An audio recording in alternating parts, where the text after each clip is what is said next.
لک الحمد یا اللہ الصلاۃ والسلام علیک یا رسول اللہ اما بعد۔ میلاد النبی کا مبارک مہینہ تشریف لا چکا ہے۔ عاشقان رسول میلاد مصطفیٰ صلی اللہ تعالی علیہ وسلم منانے کی تیاریوں میں جوش و مگن کے ساتھ لگے ہوئے ہیں۔ اللہ تبارک و تعالی تمام میلادیوں پر اپنی رحمتوں کا نزول فرمائیں۔ اہل سنت والجماعت تو الحمدللہ میلاد پاک منانے کی پرجوش طریقے سے تیاری کر رہے ہیں۔ ایک طبقہ ہے جو میلاد النبی میں بڑا مغموم، بڑا غمزدہ گھومتے پھرتے رہتے ہیں۔ ان کو بڑی تکلیف ہوتی ہے کہ یہ میلاد پاک کا جشن کیوں ہو رہا ہے، آقا کے میلاد کی یہ جشن کیوں منایا جا رہا ہے، اور وہ طبقہ یہ سمجھتا ہے کہ میلاد مصطفیٰ صلی اللہ تعالی علیہ وسلم منانا یہ اسلام میں نہیں ہے۔ اس طرح کے خیالات ہیں لوگوں کے۔ میں آپ کو میلاد منانے کا ثبوت قرآن پاک سے پیش کرنے کی آج سعادتیں حاصل کروں گا۔ قرآن پاک میں میلاد پاک منانے کا تذکرہ ہے، میلاد پاک منانے کا ثبوت ہے۔ انشاءاللہ یہ آپ کو آج میں پیش کروں گا۔ حوالہ جات بھی آپ نوٹ کیجئے گا، قرآن پاک کی کن آیت میں، کس پارے میں، کہاں پر ہے، ترجمہ کیا ہے، انشاءاللہ میں آج آپ کو خلاصے کے طور پر سب پیش کروں گا۔ پہلی بات تو آپ یہ نوٹ کیجئے گا کہ میلاد شریف ہے کیا۔ پہلے میلاد کی حقیقت کو سمجھنے کی ضرورت ہے۔ میلاد ہے کیا، اس حقیقت کو آپ پہلے سمجھیے، پھر بات آپ کے لیے سمجھنی آسان ہو جائے گی۔ میلاد شریف حقیقت میں حضور صلی اللہ تعالی علیہ وسلم کی ولادت پاک پر خوشی کا اظہار کرنا، اور آپ صلی اللہ تعالی علیہ وسلم کی ولادت پاک، حمل شریف، شیر خارگی، حمل شریف مطلب آقا جب اپنی ماں کے پیٹ میں تھے ان دنوں کی باتیں، شیر خارگی کے واقعات یعنی آقا کے دودھ پینے کا جو زمانہ تھا بچپنے کا، اس کے واقعات، نور محمدی صلی اللہ تعالی علیہ وسلم کی کرامات، نسب نامہ، پرورش کے دوران کے واقعات، حضور علیہ السلام کے اوصاف و کمالات وغیرہ محاسن کے بیان کا نام ہے۔ آقا کے اوصاف و کمالات کے بیان اور دیگر جو چیزیں میں نے آپ کو عرض کیا، ان چیزوں کے بیان کرنے کا نام ہے میلاد شریف۔ اور یہ تمام چیزیں بیان کرنا شرعاً جائز بھی ہے اور مستحسن یعنی اچھا بھی ہے، اور دنیا اور آخرت کی ہزار نعمتوں اور برکتوں کے حصول کا سبب بھی ہے۔ اس کا جواز بکثرت آیات و احادیث، حتیٰ کہ خود نبی کریم علیہ السلام کے اقوال و افعال، صحابہ کرام اور بزرگان دین سے الحمدللہ ثابت ہے۔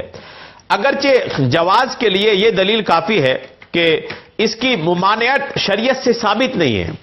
میلاد منانا یہ شریعت سے شرعی طور پر یہ ثابت نہیں کہ منع ہے۔ شریعت نے کئی منع نہیں کیا، کوئی دکھا دے کہ شریعت نے منع کیا ہو، قرآن نے یا حدیث نے منع کیا ہو کہ نہیں میلاد نہیں منانا، کئی پر کوئی دکھا دے۔ ساری کائنات کے مخالفین جمع ہو جائیں اور سارے کائنات کی کتابوں کو کھنگال لیں، آپ کو کہیں یہ نہیں ملے گا کہ اسلام نے منع کیا ہو کہ میلاد مصطفیٰ نہیں منانا۔ اور جو چیز منع نہیں کی جاتی وہ مباح ہوتی ہے۔ جب شریعت نے منع نہیں کی تو آپ کس آدھار پر، کس بیس پر منع کرتے ہیں؟ منع کرنے والوں کو یہ سوچنی چاہیے۔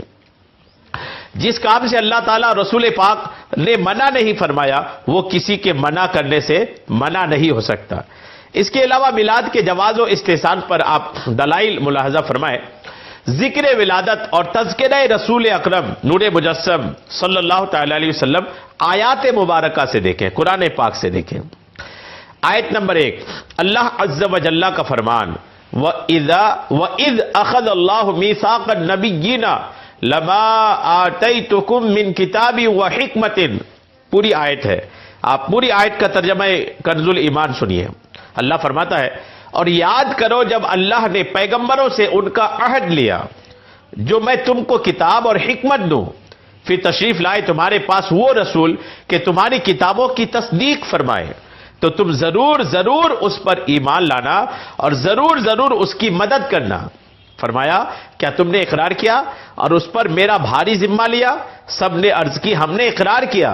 فرمایا تو ایک دوسرے پر گواہ ہو جاؤ اور میں آپ تمہارے ساتھ گواہوں میں ہوں۔ پارہ 3 سورہ آل عمران آیت نمبر 81۔ اب اس آیت میں جو باتیں بیان ہوئی آپ سنیے۔ اس آیت میں یہ باتیں معلوم ہوئی، پہلی، اللہ تعالیٰ نے حضور پنور شافع یوم النشور صلی اللہ تعالی علیہ وسلم کے ذکر کے لیے سب کو جمع فرمایا۔ یہ بات تو سب کے بیچ آقا کریم علیہ السلام نے کیا نا، تو سب کو جمع کر کے ذکر مصطفیٰ کرنا اللہ کی سنت ہو گئی۔ اس آیت میں تو اللہ تبارک و تعالیٰ نے تمام روحوں کو، انبیاء کرام کی روحوں کو جمع کر کے نہ فرمایا، تو سب کو جمع کر کے ذکر مصطفیٰ کرنا یہ اللہ کی سنت ہے۔ میلاد میں یہی تو ہوتا ہے، لوگوں کو جمع کر کے ذکر مصطفیٰ کرتے ہیں۔ دوسری بات اس آیت سے معلوم ہوئی کہ انبیاء کے اجتماع میں اللہ تعالیٰ نے نبی آخر الزمان صلی اللہ تعالیٰ علیہ وسلم کی آمد کا تذکرہ فرمایا کہ میرے نبی آئیں گے تو ان پر تم لوگ ایمان لانا، ان کی تصدیق کرنا۔ علی سرکار کی آمد کا تذکرہ اللہ نے نبیوں کی روحوں کو جمع کر کے فرمایا۔ تو غور کیجئے، آقا کی آمد کے تذکرے کرنا یہ کس کی سنت ہو گئی؟ اللہ کی۔ تیسری بات یہ سمجھ میں آئی کہ انبیاء کے اجتماع میں نبی کریم علیہ السلام کی عظمت و شان مصدق لما معکم کے ساتھ بیان فرمائی، الحمدللہ۔ چوتھی بات، نبی کریم علیہ السلام کی عظمت و حمایت اور نصرت پر انبیاء علیہ السلام سے اللہ نے وعدہ لیا۔ اور پانچویں بات اس آیت پاک میں یہ ہے کہ اللہ تعالیٰ نے انبیاء کرام علیہ السلام کے اجتماع میں آمد مصطفیٰ علیہ السلام اور بعثت و رسالت اور عظمت مصطفیٰ علیہ السلام کا بیان فرمائی، اور انبیاء کرام علیہ السلام سامعین تھے۔ تو بیان کرنا الحمدللہ یہ اللہ تبارک و تعالیٰ کی سنت ہو گئی، اور اس بیان کو سننا الحمدللہ یہ انبیاء کرام کی سنت ہو گئی۔ اب آپ غور کیجئے کہ جب یہ انبیاء کرام کی عظمت و شان کے عالم ہے، اور خصوصاً ہمارے پیارے آقا علیہ الصلوۃ والتسلیم کے عظمت و شان کا یہ عالم ہے، تو آپ غور کیجئے کہ اللہ تبارک و تعالیٰ نے خود انبیاء کرام علیہ السلام کی موجودگی میں ہمارے آقا علیہ الصلوۃ والتسلیم کا میلاد منایا، آقا کی آمد کا تذکرہ فرمایا۔ آقا کی آمد کے تذکرے کے ساتھ انبیاء کرام علیہ السلام سے اللہ تبارک و تعالیٰ نے وعدہ بھی لیا، اور صرف وعدہ ہی نہیں لیا بلکہ ان وعدوں پر اللہ تبارک و تعالیٰ نے ان کو گواہ بھی بنایا، اور صرف گواہ ہی نہیں بنایا بلکہ خود بھی الحمدللہ ان گواہوں میں اللہ تبارک و تعالیٰ شریک ہوا۔ غور کیجئے کتنی عظمت و شان کے مالک ہیں ہمارے انبیاء کرام علیہ السلام، اور خصوصاً ہمارے آقا علیہ السلام کس عظمت و شان کے مالک ہیں۔ تو میلاد منانے کی پہلی دلیل آپ نے ملاحظہ فرمائی۔ اب غور کریں کہ اس سے بڑھ کر میلاد مصطفیٰ صلی اللہ تعالی علیہ وسلم کی محفل اور کیا ہوگی۔ مسلمان بھی تو اپنے پیارے نبی صلی اللہ تعالی علیہ وسلم کے ساتھ عقیدت و محبت کے اظہار کے لیے یہی کرتے ہیں۔ اگر ان پر حرمت کا فتویٰ ہے تو مذکورہ محفل کے بارے میں جو اللہ نے انبیاء کرام کی موجودگی میں کیا، آپ اس کے بارے میں کیا حکم دیں گے؟ آیت نمبر 2 ملاحظہ فرمائیں۔ اللہ تبارک و تعالیٰ کا ارشاد پاک ہے، لَقَدْ جَاءَكُمْ رَسُولٌ من انفسکم عزیز علیہ ما عنتم حریص علیکم بالمؤمنین رؤوف الرحیم۔ ترجمہ کنز الایمان، بے شک تمہارے پاس تشریف لائے تم میں سے وہ رسول جن پر تمہارا مشقت میں پڑنا گراں ہے، تمہاری بھلائی کے نہایت چاہنے والے، مسلمانوں پر کمال مہربان۔ پارہ 11 سورہ توبہ آیت نمبر 128۔ اس آیت سے یہ باتیں معلوم ہوئی، اللہ نے فرمایا جاءکم، اس سے نبی کریم علیہ السلام کی آمد کا تذکرہ ہے، آقا کی آمد کا ذکر اللہ نے کیا۔ من انفسکم سے سرکار دو عالم صلی اللہ تعالی علیہ وسلم کی بشریت مبارکہ اور نسب مبارک کا ذکر ہے، تو آقا کی ذات کا تذکرہ کرنا یہ بھی اللہ کی سنت ہو گئی۔ اور اس آیت میں ایک لفظ ہے عزیز علیہ ما عنتم، اس سے امت پر آقا علیہ السلام کی شفقت کا ذکر ہے۔ میلاد میں اس کا بھی ذکر ہوتا ہے کہ آقا اپنے امت پر کتنا شفیق و مہربان ہے۔ اور اس آیت میں ہے کہ حریص علیکم اور بالمؤمنین رؤوف الرحیم سے نبی کریم علیہ السلام کی عظمت و شان کا تذکرہ ہے۔ الحمدللہ یہ آیت بھی شاندار طریقے سے میلاد مصطفیٰ علیہ السلام کا طریقہ بتا رہی ہے۔ کیا تلاوت قرآن کے وقت یہ آیت پڑھنا جائز اور چند لوگوں کے سامنے پڑھنا ناجائز، وہ حرام ہے؟ ہرگز نہیں، بلکہ خدا عقل دے تو غور کرے کہ عین نماز میں اگر امام صاحب یہ آیت بلند آواز میں تلاوت کریں تو حالت نماز میں میلاد مصطفیٰ کا ذکر ہوا یا نہیں؟ اگر کوئی اس آیت کو نماز میں اس آیت کو نماز میں تلاوت کرتا ہے تو اب غور کیجئے کہ وہ میلاد مصطفیٰ تو نماز کے اندر منایا۔ جو میلاد منانے کے منکر ہیں، جو میلاد مصطفیٰ کے منکر ہیں، انہیں چاہیے کہ قرآن کی اس آیت سے وہ دور رہے۔ اور دور رہیں گے تو پھر حال کیا ہوگا ان کو پتا ہے. اور جب جماعت موجود ہو، امام قرات کرے نماز میں، اور جب جماعت موجود ہے تو اجتماع و محفل خود بخود پائی گئی.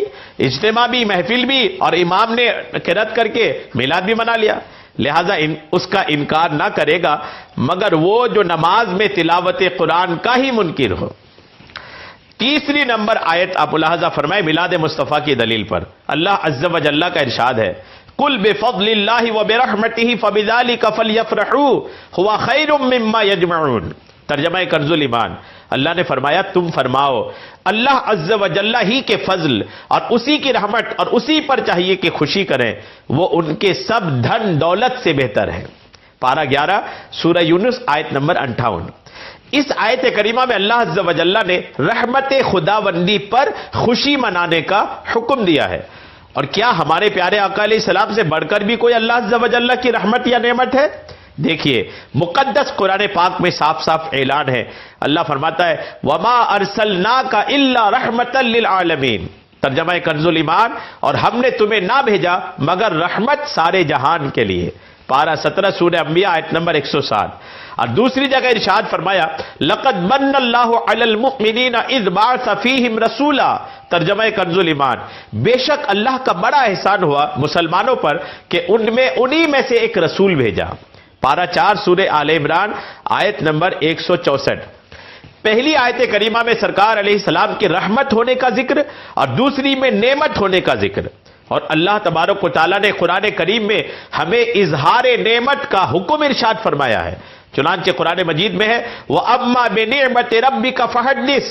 ترجمہ کنز الایمان، اور اپنے رب کی نعمت کا خوب چرچا کرو.